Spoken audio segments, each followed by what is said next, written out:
আসসালামু আলাইকুম রহমতুল্লাহি ওয়া বারাকাতুহু।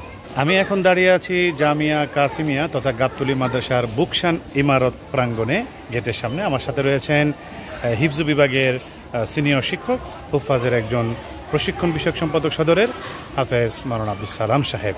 তো হুজুর, আপনি ভালো আছেন? আলহামদুলিল্লাহ, আলহামদুলিল্লাহ। জি, ইতিমধ্যে আজকে আমি এসেছিলাম আমাদের হুফাজের, বিশেষ করে আগামী যে পরীক্ষা, বোর্ড পরীক্ষা হতে যাচ্ছে, সেই বোর্ড পরীক্ষার কাগজপত্র নিয়ে এসেছিলাম। আপনি কাগজপত্রগুলো পেয়েছেন? আলহামদুলিল্লাহ, কাগজপত্র পেয়েছি এবং অনেক আনন্দিত এবং খুশি হয়েছি। আলহামদুলিল্লাহ, আলহামদুলিল্লাহ। আমরা দোয়া করি আমাদের এই হুফাজের সংগঠন আরও বেগবান হবে। আমরা আরও এটাকে শুধু বাংলাদেশে না, এটা আমরা সারা বিশ্বকে ছড়িয়ে দেওয়ার চেষ্টা করবো ইনশাআল্লাহ। জি, আপনার এই আশা যেন বাস্তবায়ন হয় সে প্রত্যাশা করছি। তবে এই বুকশান ইমারতের সামনের এই প্রান্তর দিয়ে যখন হেঁটে যাচ্ছিলাম, আসলে খুব ভালো লাগছে। বিশেষ করে দুপাশে ফুলের বাগান, ফুলের একটি আবাস কিন্তু এখানে রয়েছে। মাদ্রাসাটা দেখতে যেমন সুন্দর, সামনে দৃষ্টিনন্দন সুন্দর একটি গেট রয়েছে। আমরা যদি দেখি, পিছনে আমাদের অত্যন্ত চমৎকার একটি গেট। এই গেটের পাশ দিয়ে দুধারে সারি সারি ফুলের বাগান এবং ফুলের গাছগুলো আসলে সৌন্দর্যকে আরও বাড়িয়ে দিয়েছে। এবং পিছনে বুকশান ইমারত নামটা অনেক সুন্দর। তো এই জামিয়া কাসিমিয়ার এই হিফজ বিভাগের যে প্রাঙ্গণ, এই প্রাঙ্গণটা অত্যন্ত সুন্দর। এখানে প্রায় কতগুলো ছাত্র রয়েছে হিফজ বিভাগে? 400, প্রায় 400-র কাছাকাছি হিফজ বিভাগের ছাত্র কিন্তু এখানে রয়েছে।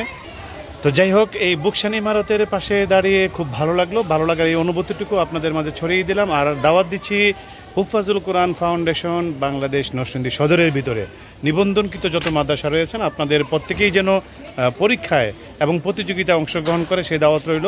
তবে প্রতিযোগিতায় তো কেবল সেরা যারা, তারা অংশগ্রহণ করে, কিন্তু পরীক্ষায় কিন্তু সকলেই অংশগ্রহণ করতে পারে। সকলেই অংশগ্রহণ করুক, সেই প্রত্যাশা রেখে আজকের মতো শেষ করছি। আমি হাবিবুল্লাহ আল কাসেম।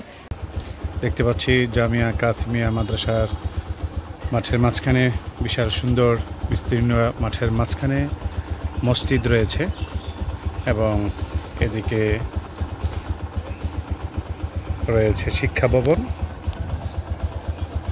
শিক্ষা ভবনের সামনে সুন্দর করিডোর রয়েছে। করিডোরের সামনে রয়েছে বিশাল বড় একটি গাব গাছ। গাবতলী জামিয়া কাসিমিয়া মাদ্রাসার তথা গাবতলী মাদ্রাসা, সেই গাবতলী মাদ্রাসার মূল যে নামের উৎস গাবতলী, সেই গাব গাছ কিন্তু এখন আমরা দেখতে পাচ্ছি। অত্যন্ত প্রাচীন একটি গাছ, গাব গাছ। এই গাব গাছের নিচে সুন্দর বসার স্থান রয়েছে এবং পিছনে বিশাল বিস্তীর্ণ এলাকা রয়েছে। অনেক বড় একটি মাঠ, মাঠের মাঝখানে বড় মসজিদ এবং পিছনে। তো এই পরিবেশ আপনাদের কেমন লাগলো আশা করি আপনারা জানাবেন।